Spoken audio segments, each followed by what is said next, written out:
ഹുസൈനി സാദാത്യങ്ങളുടെ പിതാമഹനായ മഹാനായ അലി സൈനുൽ ആബിദീൻ റളിയല്ലാഹു അൻഹു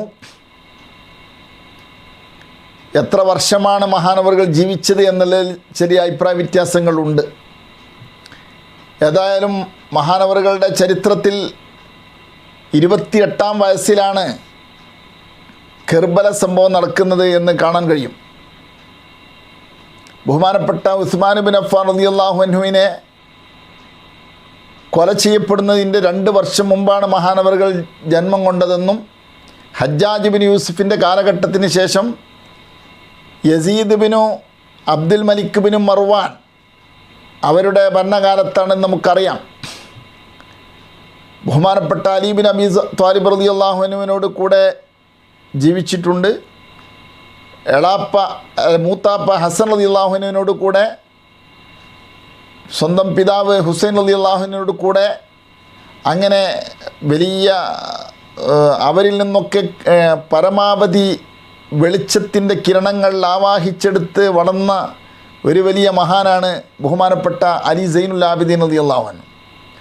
മഹാനവറുകൾ എവിടെയാണ് വഫാത്തായി കിടക്കുന്നത്?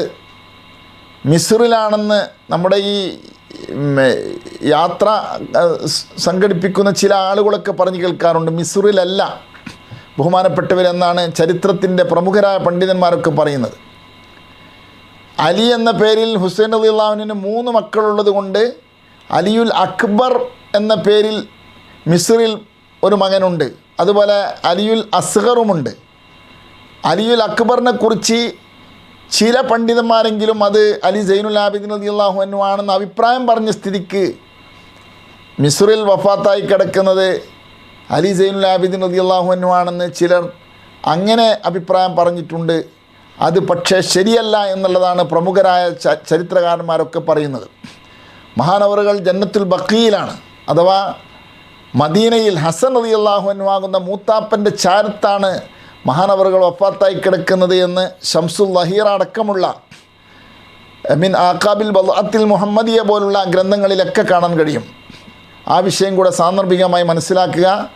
ഇൻഷാ അല്ലാഹ് തുടർന്ന് ബഹുമാനപ്പെട്ട അലി സൈനുൽ ആബിദീൻ റളിയല്ലാഹു അൻഹുവിൻ്റെ സന്താന പരമ്പരകളെക്കുറിച്ച് നമുക്ക് പറയാം. അള്ളാഹു നമുക്ക് സഹായിക്കുമാറാകട്ടെ.